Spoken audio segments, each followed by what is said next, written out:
저는 여러분들과 함께 그 알못 그리스도인이라는 제목으로 함께 은혜를 나누고자 합니다. 그 알못 그리스도인이 무슨 말인지 아시나요? 요즘 젊은 학생들이 막 이렇게 줄여 말합니다. 이렇게 줄여서 말합니다. 그 알못이 뭘 줄인 걸까요? 우리 청년들은 알고 있을 겁니다. 알못이라고 하면요, 뭐 알지도 못하는 이별 줄인 겁니다. 그래서 예를 들어서 이과 학생들이 문과 학생들한테 수알못 주제에 이러면은 뭐예요? 수학 알지도 못하는 주제에, 이런 말입니다. 그 알못 그리스도인은 뭘까요? 그리스도 알지도 못하는 그리스도인입니다. 누가복음 2장 41절로 51절에 있는 말씀입니다. 누가복음 2장 42절로 51절입니다.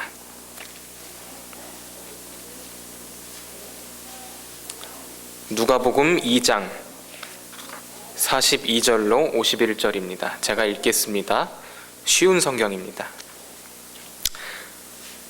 해마다 유월절이 되면 예수님의 부모는 예루살렘으로 올라갔습니다.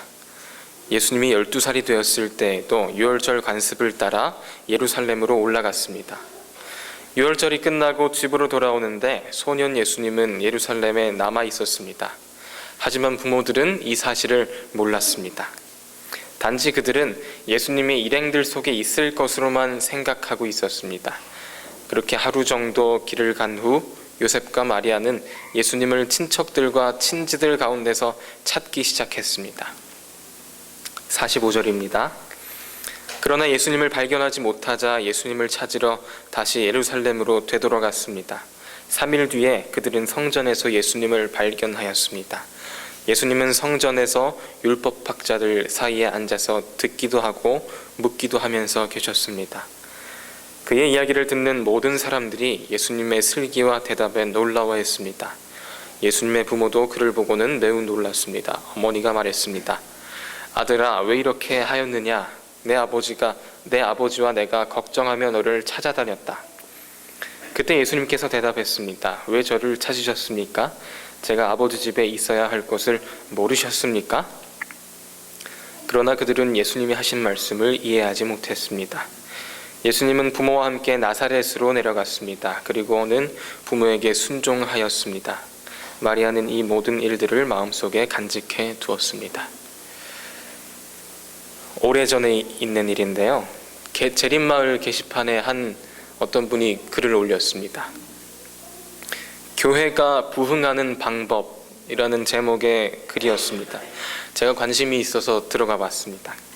꽤 긴 글이었는데요, 한 줄로 요약하자면 교회가 부흥하는 방법, 교인 한 명이 교인 한 명씩 데리고 오면 된다, 이거였습니다. 교인 한 사람이 한 사람씩만 전도하면 교회가 금방 부흥한다, 이런 요지의 글을 올리셨습니다. 좀 안타까웠습니다. 제목을 바꾸셨으면 좋았을 뻔했다라는 생각을 했습니다. 교회가 부흥하는 방법이 아니라 교인 숫자 늘리는 방법이라고 했으면 참 좋았을 걸 그랬다, 그런 아쉬움이 있었습니다. 어느새 부흥이란 말이 교인의 숫자를 의미하게 되었습니다. 그래서 오늘날 교회에도 세속학문인 경영학이 교회에 들어왔어요. 그 이름은 바로 교회 성장학입니다. 아주 세련된 이름이죠. 저는 지난 한 주간 동안 대학교 4학년입니다. 중간고사를 봤습니다. 월요일에 한 과목 보고요, 수요일, 목요일, 금요일에 한 과목씩 봤습니다. 오늘 오전에도 그래서 중간고사 마지막 과목을 이제 치고 왔습니다. 제가 오늘 시험 본 과목이 뭔지 아십니까? 교회 성장학입니다. 시험 끝나면 교과서는 쳐다도 보기 싫은데 보여드리려고 가져왔습니다. 이게 교과서 시험 본, 제가 어제 밤새도록 공부했던 겁니다. 교회 성장의 장벽을 극복하라. 이 책이 세 챕터로 나눠져 있는데요, 첫 번째 챕터는 교인 200명의 장벽을 돌파하라. 두 번째 챕터는 교인 수 400명의 장벽을 돌파하라. 세 번째 챕터는 교인 수 1000명의 장벽을 돌파하라. 끝. 좀 이상했습니다. 회사에서 고객 관리라고 부르던 것들이 교회에 들어와서 버젓이 교인 관리라고 부르게 되었어요. 그리고 그렇게 가르쳐 줬습니다. 제가 한 학기 동안 이 중간고사 기간 동안 그걸 배웠어요. 그리고 그걸 좀 더 잘하기 위해서 교인 관리 프로그램까지 만들었습니다. 교인들이 하나님의 뜻을 추구하고 자신의 소명을 발견하도록 돌봐야 하는 그 목사의 일이 관리 목회라는 신종 용어가 탄생할 정도로 이 관리가 중요해졌어요. 오늘날 교회에서 목사는 매니저 역할을 하고 있습니다. 우리가 제자 훈련이라고 쉽게 부르는 것의 핵심은 세포 분열이라는 그 개념의 수적 증가를 의미합니다. 맞습니까? 숫자가 늘어나지 않고 소그룹이 이렇게 점점 분화되지 않으면 그 제자 훈련은 실패한 것이라고 단언합니다. 정말 그럴까요? 한국에 제자 훈련을 제일 처음으로 도입한 교회가 있습니다. 그 교회는 사랑의 교회입니다. 그런데 제자 훈련을 가장 먼저 도입하고 제자 훈련으로 대형 교회가 된 그 교회가 한국 사회에서 골칫덩이가 됐어요. 강남의 가장 비싼 땅에 2,200억 원 이상을 들여서 교회를 신축하겠다는 겁니다. 왜 사람들이 남의 교회 짓는 일에 그렇게 쌍심지를 키고 현대판 바벨탑이라고 조롱할까요? 이유가 있을 겁니다. 교인이 아닌 사람들이 더 잘합니다. 교회의 숫자는 늘었지만 그게 부흥은 아니었다라고 하는 겁니다. 부흥이란 무엇일까요? 부흥이란 무엇입니까? 부흥이라고 하는 것은 도대체 무엇입니까? 우리가 예수를 닮아가는 것 아니겠습니까? 예수와 동행하고 예수처럼 살고자 하는 불같은 열망이 다시 일어나는 것, 그것이 바로 부흥이라고 부르는 것 아니겠습니까? 그런데요, 오늘 여기 본문에 나오는 그리스도인들의 모습은 참담하게 그지없습니다. 그런데요, 더 큰 문제는 뭐냐 하면은 외형적으로 보기에 이 사람들이 전혀 문제가 없어 보이는 사람들이라는 사실입니다. 그게 더 큰 문제라는 겁니다. 제사장들은 유월절 절기를 완벽하게 수행하고 있었어요. 매우 바빴어요. 유월절 절기는 누구를 나타내는 것이죠? 메시아를 나타내는 것입니다. 그런데 유월절 날 성전에 누가 왔어요? 메시아가 왔어요. 소년 메시아가 온 것입니다. 그런데 제사장들이 유월절 절기는 완벽하게 그 짜여진 프로세스에 따라서 완전하게 한치의 오차도 없이 지켰어요. 그런데 누구는 몰라봤어요? 메시아를 몰라봤습니다. 예수를 몰라봤다는 거예요. 예수가 빠진 겁니다. 제사장들이 유월절은 잘 지켰는데 예수는 모르는 겁니다. 예수와 상관없는 유월절을 지킨 겁니다. 정말 이상하죠? 누가가 또 말합니다. 율법학자들이 메시아를 앞에 놓고 가르쳤다는 겁니다. 성경을. 굉장히 흥미로운 장면입니다. 사람은 가르치고 신은 공부하는 장면입니다. 대학에서 교회에 새로운 학생이 있습니다. 교회에 새로 나오기 시작해서 1년, 2년 교회를 다닙니다. 교회를 다닌 지 조금 연수가 되면 신기한 일이 생깁니다. 신기한, 상당히 재밌는 기도를 해요. 이제 교회 다닌 지 좀 됐다, 1년, 2년 정도 됐다 그러면 긴 기도를 합니다. 기도를 하면서 막 누구를 가르칩니다. 누구를 가르쳐요? 하나님을 가르치는 것 같은 기도를 해요. 하나님을 앞에 놓고 설교하는 것 같은 기도를 합니다. 제가 그랬어요. 여러 사람이 모인 앞에서 기도하려고 그러면은 뭔가 일단 길어야 되고 감동적이어야 되고 교훈도 있어야 되고 뭔가 영적인 것 같아 보여야 되는 그런 기도를 해야 될 것 같았어요. 그리고 교회를 주로 오래 다녔다라고 얘기하는 사람들의 가진 상당히 쉽게 빠지는 문제가 바로 이겁니다. 그런데 우리가 잘 인식하지 못해요. 성경 공부도 마찬가지입니다. 성경을 공부하면서 우리가 그 성경 여러 구절들의 조각 퍼즐들을 아주 잘 맞출 수 있어요. 구약과 신약의 조합을 아주 잘 할 수 있어요. 그러나 그 속에 예수 그리스도가 빠진 성경 공부가 있을 수 있다는 겁니다. 그것이 바로 율법 학자들의 문제였어요. 부모들은 어땠습니까? 42절에 보면 예수의 부모가 관습을 따라 예루살렘에 올라갔다 그랬습니다. 개역 한글에 보면 전례를 따라 그랬습니다. 예수의 부모들은 전례를 따라 신앙을 지키는 아주 매우 훌륭하고 헌신적인 신앙인들이었습니다. 맞나요? 그런데요, 유월절을 잘 끝냈어요. 유월절을 마쳤습니다. 이 마쳤다라고 하는 말의 원어를 좀 살펴볼 필요가 있습니다. 텔레이오라고 하는 헬라어가 완전하다고 하는 말의 텔레이오스에서 왔다 그럽니다. 텔레이오가 뭐라고요? 완전하다. 제가 목요일에 시험 본 과목은 정의론이라고 하는 과목입니다. 뭐는 정의롭다, 뭐는 정의롭지 않다, 그런 건데 거기서 완전론이란 걸 배웠어요. 그러니까 이 예수의 부모들이 유월절 일식을 그냥 잘 지킨 게 아니고 어떻게 했어요? 완벽하게 지킨 겁니다. 완전하게 끝냈어요. 그런데 그 다음에 어떻게 했습니까? 유월절 행사가 완전하게 끝났어요. 그 다음에 예수의 부모가 어떻게 했어요? 누구를 놓고 갔어요? 예수를 놓고 갔어요. 유월절은 완벽하게 지켰어요. 텔레이오입니다. 완전했어요. 근데 누구를 놓고 갔어요? 예수 그리스도가 빠졌다는 겁니다. 이거 정말 신기한 거 아닙니까? 우리는 여기서 제사장들, 율법학자들, 예수의 부모들을 보면서 예수가 빠진 예배, 예수가 빠진 성경 공부, 예수가 빠진 삶의 예시들을 볼 수 있는 것입니다. 제가 말씀드린 것은 입으로 주여 주여라고 하는 것을 말씀드리는 게 아닙니다. 그렇게 한다고 예수가 있는 것이 아니란 거죠.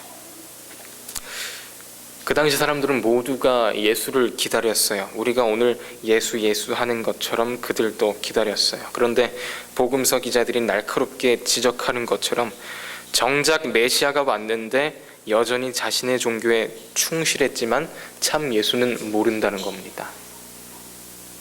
그래서 마태복음 7장 21절에 나에게 주님 주님이라고 하는 자마다 모두 하늘나라에 갈 것이 아니라고, 하늘에 계신 내 아버지의 뜻대로 행하는 사람만이 하늘나라에 들어갈 것이라고 말합니다. 22절입니다. 그날에 많은 사람이 나에게 이렇게 말할 것이다. 주님, 주님, 우리가 주님의 이름으로 예언하고 주님의 이름으로 귀신을 내쫓고 주님의 이름으로 많은 기적을 베풀지 않았습니까? 그때 내가 분명하게 그들에게 말할 것이다. 나는 너희를 모른다. 악한 일을 행한 자들아, 내게서 썩 물러나라. 악한 일을 행하는 자들아, 내게서 썩 물러가라. 어떻게도 할 수 있다는 겁니까? 예수의 이름을 부르면서도 어떻게 할 수 있다는 겁니까? 악한 일을 할 수 있다는 겁니다. 그러니까 우리가 어딘가에다가 예수라는 이름을 붙일 때, 어디서 예수라는 이름을 거론할 때 조심해야 됩니다. 예수라는 이름이 들어갔다고 해서 주의 뜻을 행하는 게 아니라는 말씀입니다. 이름만 부르는 거예요. 그게 어쩌면 더 큰 악일 수도 있다는 겁니다. 그 문제는 어디서 오는가? 쉬운 성경의 번역대로 관습을 따라 행하는 신앙의 문제입니다. 개역 한글의 번역대로 전례대로 하는 신앙의 문제입니다. 공동 번역의 번역처럼 예년과 마찬가지로 하는 신앙의 문제인 것입니다. 작년에 내가 그렇게 했으니까 올해도 한다 이겁니다. 지난주에 내가 교회 왔으니까 이번 주에도 온다 이겁니다. 내 부모가 안식일교회에서 유력한 장로니까, 내가 3.6 교육을 받았으니까, 내가 3.6 출신 안에 3.6 울타리 안에서 자라왔으니까, 내가 교회에서 뭐 맡았으니까 뭐니까, 내가 이번 주에 교회 안 가면 교회 누군가에게서 전화가 오니까. 최근에 한 문제가 저에게 있었습니다. 사실 제 문제는 아니고요, 저희 청년반 중에 한 청년의 문제였습니다. 그 청년이 말하기를 나는 교회 오는 이유를 찾지 못하겠다고 선포했어요. 그리고 교회를 나갔습니다. 6일 동안 열심히 일하고 공부하고 하다가 교회 주말에 와서는 교회에서는 좀 쉬고 싶기도 하고 마음의 안락을 얻고 싶기도 하고, 그런데 교회 와서 얻어가는 게 없다고 그러더라고요. 그러니까 교회에 오면은 오후에 와서 앉아서 노래 부르고 말씀 보고 떠들고 놀다가 밥 먹고 그러고, 이런 시간들이 너무 아깝대요.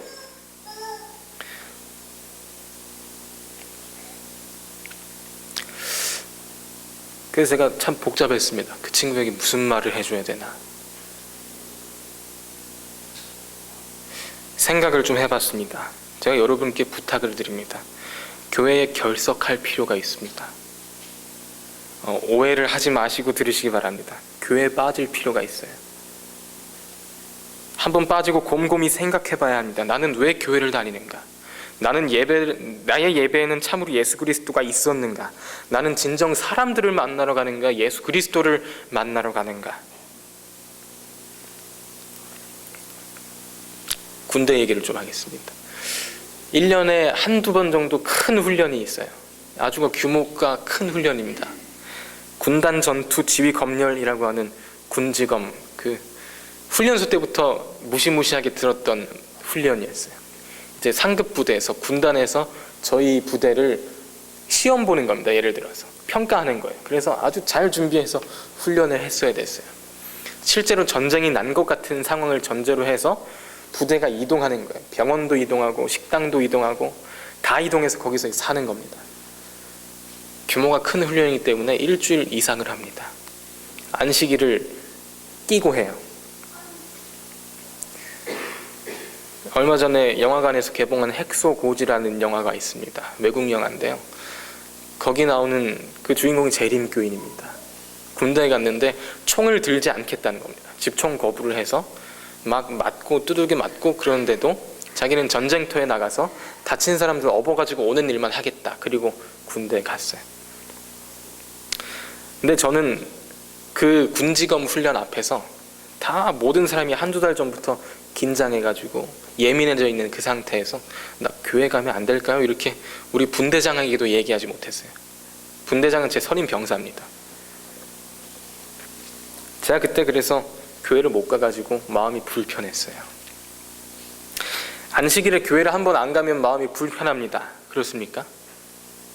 그날은 하루 종일 찜찜했어요. 그 얼굴에 위장크림 바르고 총 메고 이렇게 있는데 하루 종일 찜찜했어요.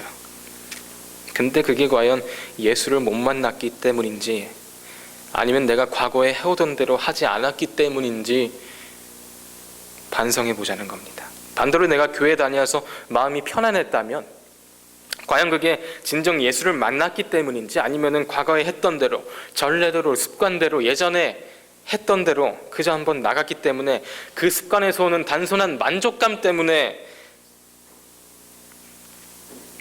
그런 건지를 생각해 보자는 겁니다. 생각해야 됩니다.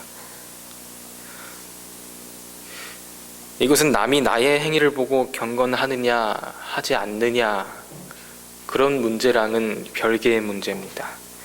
그렇기 때문에 우리가 기억해야 될 것은 이 땅에서의 완전이라는 문제입니다. 이 땅은 완전한가요? 불완전한가요? 불완전하죠. 근데 이 땅에서의 완전이라는 문제입니다. 아까 전에 완전론이라는 말을 잠시 했었는데요. 이 땅에서 우리가 완전이라고 부르는, 그 완전이라고 부르는 것의 불완전성에 대해 생각해 봐야 됩니다. 말이 조금 어렵나요? 불완전함이 가지고 있는 완전성과 완전함이 가지고 있는 불완전성에 대해 생각해 봐야 한다는 겁니다. 저는 우리가 죄를 좀 많이 지었으면 좋겠습니다. 왜 그런가? 우리에게 죄가 많아야 진실로 예수 그리스도가 필요해지기 때문입니다. 죄를 지으세요. 죄를 숨기려 하지 말고 죄를 지으세요. 그리고 내가 어떤 인간인지를 철저하게 보세요. 그저 좋은 일 한번 하고 내가 굉장히 의로워진 것처럼 예수 그리스도조차 못 알아보는 그런 그리스도인이 되는 것보다 차라리 죄 짓는 게 낫습니다. 제사장들, 율법학자들, 심지어 예수와 늘 함께 가까이 있었던 예수의 누구조차, 부모조차 유월절을 잘 지켰기 때문에, 자기 속에 그 완전하게 지켰기 때문에 내가 좀 의로워졌다, 자기 속에 있는 그 약간의 의로움 때문에 예수도 이제는 필요가 없어진 거예요. 우리 그럴 때 많지 않습니까?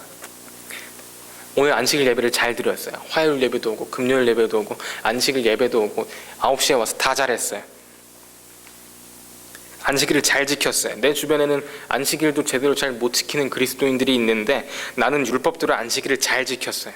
그런 다음에 어떻게 됐습니까? 우리가 여전히 예수 그리스도를 필요해야 합니까? 필요해졌습니까? 아닐 겁니다. 그것이 바로 완전함이 가지고 있는 불완전성입니다. 우리가 교회에서 완전하게 예배를 다 했지만 오히려 죄가 나아요. 주여 내가 죄인이로소이다. 하늘도 제대로 바라보지 못하는 그 세리의 기도가 바리새인의 그 거룩한 봉사보다 훨씬 낫다는 겁니다. 불완전함이 가지고 있는 완전성입니다. 고린도후서 12장 9절에서 10절입니다. 그러나 주님은 나에게 내 은혜가 내게 족하다. 내 능력이 약한 데서 온전해진다고 말씀하셨습니다. 나는 그리스도의 능력이 내 위에 머물러 있도록 하기 위해서 나의 약한 것들을 더욱 기쁘게 자랑합니다. 10절입니다. 고린도서 12장 10절입니다. 그러므로 나는 약할 때나 모욕을 받을 때나 궁핍하게 될 때나 핍박을 받을 때나 어려움이 있을 때에 그리스도를 위해서 기뻐합니다. 왜냐하면 나는 약할 그때에 강하기 때문입니다. 교회에 오는 이유를 찾지 못하는 그 청년을 저는 어떻게 해서든 돌려놓고 싶었어요. 그래서 제가 할 수 있는 노력을 했습니다. 예전에도 그런 경험을 잘 생각해봐서 이렇게 하면 이 청년이 돌아오겠구나, 마음을 바꾸겠구나 생각했어요. 그런데 얼마 지나지 않아서 장벽에 부딪혀버리고 말았어요. 그 친구가 말하는, 자기는 이제 하늘나라도 관심이 없대요. 왜냐하면 자기 발 앞에 놓인 그 당장에 할 일들이 더 많고 중요하고 급하기 때문에. 제가 그 친구의 말을 공감해 주지는 않았지만 너무 이해가 돼서 그 앞에서 아무 말도 할 수가 없었습니다. 장벽에 부딪힌 겁니다. 내가 더 이상 할 수 있는 게 없구나. 제가 오늘 여러분에게 한 가지 축복을 알려드리겠습니다. 약해지는 복을 받으십시오. 모욕당하는 복을 받으시기 바랍니다. 궁핍하게 되는 복을 받으시기 바랍니다. 핍박을 받으시기 바랍니다. 주의 이름으로. 그럴 때 우리가 비로소 강해질 것입니다. 그럴 때 우리가 비로소 참 믿음을 볼 것입니다. 내 은혜가 내게 족하다라는 간증이 우리에게 비로소 넘치게 될 것입니다. 우리 너무 강해요. 너무 의롭습니다. 내가 가진 의로움으로 잘 살 수 있어요. 우리가 가지고 있는 약함과 불완전함, 그것을 굳이 완전하게 만들려고 하지 마시기 바랍니다. 그것을 자각하고 예수 그리스도를 의지하는 것, 그것이 비로소 완전으로 가는 길이지 않을까요? 나의 약함에 불만 갖지 마시게 되길 바랍니다. 그것이 우리들을 강하게 만들어 줄 것입니다. 저번에 우리 교회에서 디톡스를 했었는데요. 금식을 한 20일쯤 하면은 마지막 하루 이틀 정도에는 물도 마시지 않고 아무것도 안 먹으면은 몸에서 무슨 일이 일어나냐면 몸에서 열이 나면서 몸에 있는 독소들이 다 분해된다 그럽니다. 제가 살면서 20일 금식을 할지는 모르겠는데요. 근데 그 20일 동안 금식을 해서 마지막 그 하루 이틀에 물도 안 마시고 그때 몸에서 독소가 다 분해되고 모든 게 다 없어지는 그때에 사람에게 뭐는 남아있냐면요, 한 가지 남아있는 게 있답니다. 그게 욕심이랍니다. 우리는 그리스도 때문에 신앙을 하게 된 사람들입니다. 그래서 그리스도 때문에 교회가 있는 예루살렘으로 갑니다. 안식일을 잘 지켰어요. 찬양도 부릅니다. 헌금도 내고요. 여러 가지 헌금의 종류별로 봉투에 담아서 냅니다. 그리고 내 신앙이 거기서 끝이 나요. 잘한 겁니다. 완전하게 되었어요. 그리고 우리는 예배를 잘 드렸기 때문에 예배당에다가 예수를 놓고 왔어요.